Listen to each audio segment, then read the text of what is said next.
sou José Luiz, professor da Faculdade São Francisco de Assis. A nossa aula de hoje é sobre a introdução ao estudo do risco. Já vimos em aulas passadas, então, a incerteza, estudo da incerteza. Vimos também a parte dos benefícios trazidos pela diversificação dos investimentos. Vamos agora, então, estudar com mais afinco o risco. Nos modelos simplificados, onde só existe um ativo de risco, a quantidade de risco desse ativo ela é medida pelo seu desvio padrão. Mas quando existem mais ativos de risco, essa medida não é adequada, porque a utilidade do consumidor depende mais da média e da variância da sua riqueza total, e não de um ativo individual. Isso porque o valor de um ativo depende, em geral, de como ele se correlaciona com os demais ativos. Normalmente, um ativo tende a depender muito mais da correlação de seu retorno com outros ativos do que com a sua própria variação. Consequentemente, a quantidade de risco de um ativo depende da sua correlação com os outros ativos. Dessa forma, é conveniente avaliar o risco de um ativo em relação ao risco do mercado como um todo, mercado de todos os ativos, né? Então, em relação ao mercado de ações, em vez de eu avaliar o risco de uma determinada ação, eu avalio o risco de todas as ações que estão nesse mercado. A essa relação se dá o nome de beta. Dessa forma, se representar uma determinada ação, indicar-se-á beta como sendo o seu nível de risco em relação ao mercado de ações como um todo. Então, o beta de uma determinada ação é o grau de risco desse ativo dividido, pelo grau de risco do mercado de ações. Assim, se o valor do beta é igual a uma ação, tem o mesmo risco do mercado de ações. Isto é, se o mercado de ações subir 1%, essa ação também subirá em média 1%. Se o beta for menor que 1, quando o mercado de ações subir 1%, essa ação subirá menos do que 1. Essa seria a interpretação do beta. Em um mercado onde existem retornos certos, os ativos rendem sempre a mesma taxa de retorno. Em relação ao mercado onde os ativos eles têm risco e rendem uma taxa de retorno diferente, e o princípio é o mesmo, ou seja, todos os ativos após o ajuste de risco têm que render a mesma taxa de retorno. O preço do risco em uma escolha ótima de risco e retorno é dado então por o preço do risco vai ser obtido, então, pela diferença entre o retorno do mercado e o retorno sem risco, dividido, então, pelo desvio padrão do mercado de ações. É dessa forma, então, que a gente encontra o prêmio, o preço do risco, Já para medir a quantidade total de risco de um ativo, nós temos que multiplicar, então, o beta pelo risco de mercado, já que a quantidade de risco de um ativo com relação ao risco total do mercado é representado pelo beta, a gente já viu. Dessa forma, então, o risco total de um ativo é o beta vezes, multiplicado, então, pelo risco do mercado.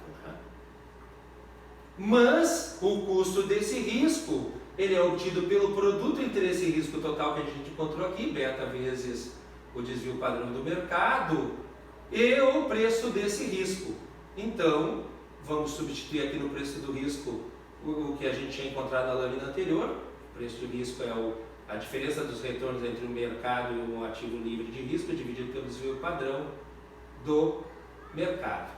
Dessa forma, podemos simplificar ainda mais o custo do risco. Vou cortar aqui, já que está no numerador e no denominador o desvio padrão do mercado, o custo do risco fica sendo, então, o beta da ação multiplicado pela diferença de retornos do mercado e do ativo livre de risco.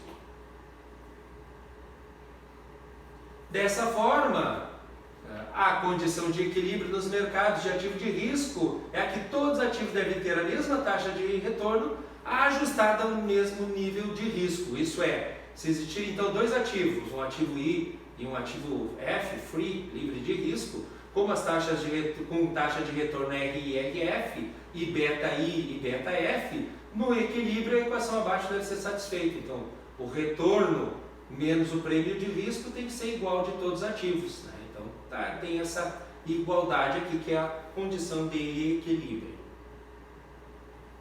Mas, todavia, como, por definição, o ativo livre de risco tem beta zero, então eu venho aqui na fórmula e ponho zero no beta. Então, zero multiplicado por alguma coisa dá zero. Então, toda essa parte final da fórmula desaparece, ó.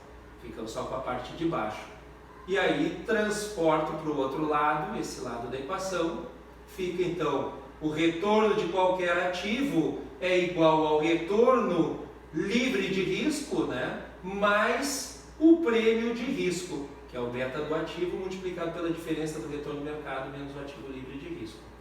Esse prêmio de risco, então, reflete o retorno adicional exigido pelos indivíduos para correr o risco embutido nos ativos. Essa equação aqui é o principal resultado no modelo CAPM que nós vamos estudar, então, ao longo da nossa disciplina. Finalmente, então, o retorno esperado de qualquer ativo deve ser igual ao retorno sem risco mais um prêmio de risco. Então, todos os ativos mantidos em equilíbrio eles devem estar sobre uma reta denominada reta do mercado. Essa reta aqui, ó, cuja inclinação é justamente a diferença entre o retorno do mercado e o retorno livre de risco. Observem, o beta em relação ao retorno. O retorno do mercado, nós temos que o beta é 1. E o beta é 0 quando nós temos, então, a taxa livre de risco. Ó, tem beta 0, né? Já o retorno do mercado está aqui, beta 1. Quanto mais arriscado o ativo, maior o seu beta e maior o seu retorno, né? Vamos fazer análise estatística, então, desses efeitos da diversificação. Né? Os efeitos da diversificação do risco podem ser demonstrados através do exame da variância dos retornos causados pelo aumento na quantidade de ativos de uma carteira. A variância de um título, considerado isoladamente, representa a média dos quadrados da diferença entre os retornos possíveis e esperados. Então, para assimilar, vamos exemplificar aqui. Vamos imaginar que existem dois ativos, 1 e 2, com retornos possíveis em função do comportamento da economia, que são esses aqui apresentados. Se nós temos uma recessão da economia, o retorno do ativo 1 é de menos 12% e do ativo 2 de 26%. Se a economia ocorre normalmente, então ela não está nem em recessão nem em expansão, se mantém na situação atual, nós temos 36% de retorno para o ativo 1 e menos 15% para o retorno do ativo 2. E se há uma expansão da economia, o retorno do ativo 1 sobe para 54%, enquanto que o retorno do ativo 2 para 10%. Para se calcular a variância nessa situação, deve-se obter o retorno esperado inicialmente, né? O retorno esperado é o retorno médio, obtido pela média aritmética dos retornos possíveis. Então, em relação ao retorno do ativo 1, no cenário de recessão era menos 12, mais 0,36 no cenário normal e mais 0,54 na expansão. Dividido por 3 cenários, dá 26% retorno médio esperado do ativo 1. Em relação ao ativo 2, o retorno médio esperado é de 7%. É importante observar aqui que, nesse caso, se usou N como sendo o número de observação por se tratar só de 3 estados da natureza possível para cada ativo. Né? Caso fossem usados dados relativos ao passado, nós deveríamos utilizar no denominador N menos 1 e não N como a gente utilizou aqui. Uma vez então obtido os retornos esperados, deve-se calcular a diferença entre cada retorno possível e esperado. Então observem aqui, ó, em relação ao ativo 1, o retorno esperado dele é menos 12, comparo com o retorno na situação de recessão da economia menos 12, comparo com o retorno esperado dele que é 26%, dá 0,38. E faço o mesmo nos outros dois cenários. Com o ativo 2 eu faço da mesma maneira. Ó. o retorno esperado cenário de recessão de economia de 26 e o retorno médio é de 0,7. Então eu tiro a diferença entre o retorno e o retorno esperado em cada um dos cenários. E essa é a considerada então diferença entre o retorno do ativo e o seu retorno médio ou esperado. Essa diferença entre cada retorno possível e esperado são indicação da dispersão dos retornos. No entanto, em função de alguns serem negativos e outros positivos, dificulta muito a nossa análise. Observem que se nós somar todos os negativos e positivos vai dar igual a zero. Eu não vou poder fazer inferência alguma. Esse problema pode ser solucionado utilizando-se o quadrado das diferenças para transformar então em números positivos. Eu vou pegar essas diferenças, 0,38 em relação ao primeiro ativo e elevar ao quadrado. Vou encontrar 0,1444. Então eu transformo as diferenças em números positivos. Somo as três, encontro a soma dos quadrados das diferenças, 0,2328 para o ativo 1. Faço o mesmo com o ativo 2, elevo ao quadrado as diferenças. Encontro números positivos, somo os três, encontro 0,0854. Finalmente, a média do quadrado das diferenças é a variância. Então, observem aqui, a média, que é então somar os três, como a gente fez na lâmina anterior. Observem, em relação ao ativo 1, encontramos o quadrado das diferenças 0,2328. Pego 0,2328, ele divido por 3, que é o N, e encontro então 0,0776 de variância. Já em relação ao ativo 2, pego então também a média das diferenças e divido por 3 aqui, N, encontro a variância 0,0285 para o ativo 2. No entanto, a variância é difícil de interpretação, então a gente já calcula o desvio padrão desses ativos, encontrando-se então a raiz, da variância.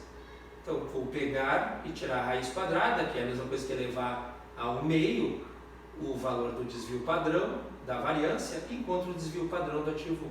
Pego a variância do ativo 2, tiro a raiz, o elevo ao meio, encontro então o desvio padrão do ativo 2, 16,88. A gente usa o padrão então porque a gente viu que a variância é de difícil interpretação por se tratar de uma média de quadrados, enquanto que o desvio padrão é uma medida convencional de dispersão de uma amostra e que pode e é apresentada em termos percentuais, e a sua interpretação ela é facilitada através da medida em que a gente estuda uma distribuição normal, que é o que a gente vai fazer agora. Então, analisando-se o retorno do ativo 2, tem-se a seguinte distribuição normal do ativo 2. Aqui é a distribuição normal, vamos interpretar ela. Observe, o retorno médio do ativo, que é 7%, vem aqui para o centro.